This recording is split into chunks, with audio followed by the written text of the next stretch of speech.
O Superior Tribunal de Justiça mantém a condenação do ex-presidente Lula no caso Triplex, mas reduz a pena. 8 anos, 10 meses e 20 dias de reclusão.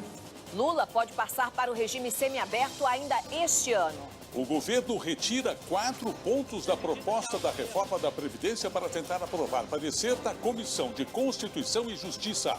Corpo da menina Cauane é enterrado no litoral paulista e a justiça decreta a prisão temporária do homem que confessou o crime. Skinhead é julgado em São Paulo por matar, esquartejar e esconder restos mortais da tia na geladeira.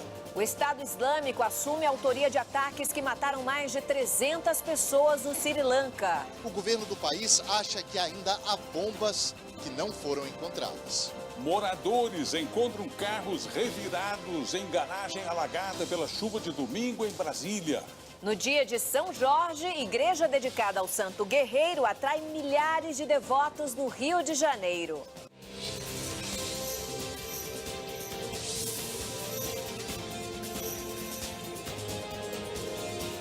Está no ar o SBT Brasil, com Carlos Nascimento e Raquel Sherazade. Boa noite. Boa noite. A Polícia Federal descobriu um esquema de tráfico internacional de cocaína que passava pelo Aeroporto Internacional de São Paulo, em Guarulhos. A quadrilha também tinha ramificações em Campo Grande e no Mato Grosso do Sul. O chefe do bando estava construindo uma mansão com o dinheiro da venda da droga. Imagens de câmeras de segurança mudaram o rumo de uma investigação sobre a morte de uma mulher no Rio de Janeiro.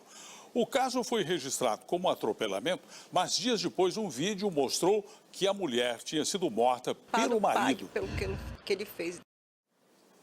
Um comerciante foi morto a tiros e facadas em Osasco, na Grande São Paulo. A polícia acredita que o homem foi vítima de uma emboscada. Triste, né? A Polícia Civil do Rio de Janeiro investiga de onde partiu o tiro que matou um gari no Morro do Vidigal. A família acusa a polícia. Na porta do IML. E vamos a outras notícias pelo Brasil. O dono do animal foi preso. 35 milhões de brasileiros vivem sem água tratada. E o que é mais grave? Por ineficiência das redes de distribuição, 38% desse recurso essencial são jogados fora. É o que revela um estudo divulgado hoje pelo Instituto Trata Brasil. O bairro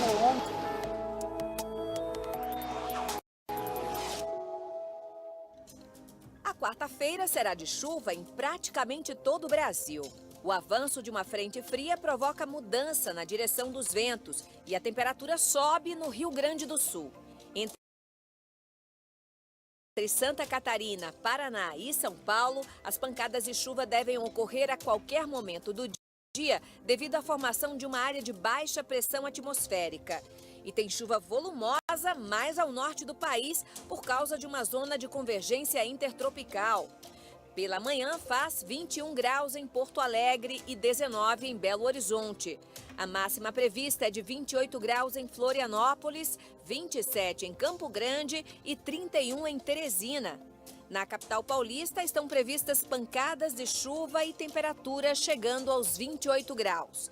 Em Porto Alegre, a chuva será rápida e a máxima chegará aos 28 graus também. No Rio de Janeiro, a chuva ocorre intercalada com períodos de sol e muito calor. Faz 32 graus. Em Brasília, a expectativa é de chuva e tempo abafado. Hoje ainda foi dia de lidar com os prejuízos da chuvarada do domingo de Páscoa, que alagou muitas quadras no plano piloto em Brasília.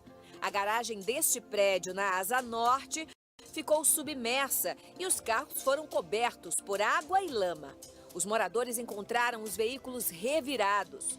Um caminhão-pipa foi usado para retirar a água e os carros tiveram que ser guinchados. Deve sair daqui a pouco a sentença do skinhead Guilherme Lozano Oliveira, que está sendo julgado em São Paulo. Em 2015, ele matou a tia, esquartejou e deixou o corpo dela por mais de 45 dias dentro da geladeira da casa onde eles moravam.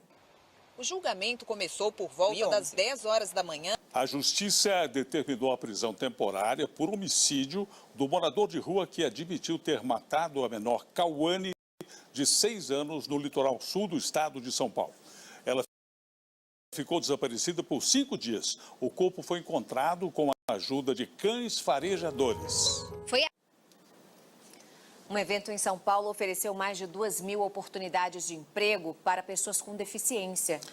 A lei determina cotas para garantir esses postos de trabalho, mas os candidatos e também as empresas ainda encontram dificuldades para preencher as vagas. É o trabalho. A 5ª turma do Superior Tribunal de Justiça decidiu hoje manter a condenação do ex-presidente Lula no caso do tríplex do Guarujá. Mas a pena de prisão foi reduzida e o ex-presidente pode ser beneficiado com regime semiaberto ainda este ano. Condenação. No acordo fechado com os caminhoneiros para afastar a possibilidade de uma nova greve, o governo se comprometeu a repassar os reajustes do óleo diesel para o frete, que é o preço do transporte de mercadorias. Esta medida, segundo especialistas ouvidos pelo SBT Brasil, pode encarecer os produtos para o consumidor. Os agentes. Uma trégua. A Comissão de Constituição e Justiça da Câmara dos Deputados pode votar ainda hoje o parecer do relator sobre a proposta de reforma da Previdência. Quem está acompanhando a sessão e traz agora as informações ao vivo é o repórter Rudá Moreira. Rudá, boa noite. Existe uma previsão para o início da votação? Boa noite, Nascimento. Boa noite a todos. Olha, ainda não dá para prever. Isso porque a discussão ainda nem é a respeito do texto, mas se a reforma da Previdência deve ou não ser votada ainda hoje na Comissão de Constituição e Justiça. A oposição acaba de conseguir 110 assinaturas de deputados que querem o adiamento da votação por 20 dias. Eles cobram que o governo envie primeiro mais informações que justifiquem a proposta. O presidente da comissão, Felipe Francischini, deixou para o presidente da Câmara, Rodrigo Maia, decidir se aceita esse adiamento ou não. Enquanto isso, lá dentro da comissão, o clima está tenso, viu, Nascimento? Os parlamentares chegaram por mais de uma vez a invadir a mesa da presidência. E durante a tarde houve muito bate-boca e discussão entre os integrantes da CCJ. Para aprovar o parecer do relator sobre a reforma da Previdência, o governo aceitou retirar 4 pontos do texto. Veja na reportagem. A disputa entre Carlos Bolsonaro, filho do presidente da República, e o vice Hamilton Mourão teve hoje um novo capítulo. E pelo segundo dia seguido, o porta-voz do Palácio do Planalto falou sobre o episódio citando Jair Bolsonaro. Hoje à tarde, pedindo o fim da vitimização. E a seguir, 45 crianças estão entre os 321 mortos na série de explosões no Sri Lanka. As festividades para comemorar o dia de São Jorge atraem milhares de devotos no Rio de Janeiro. Não perca, a gente volta já já.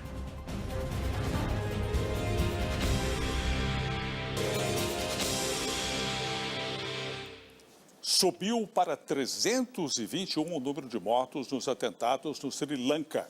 45 eram crianças.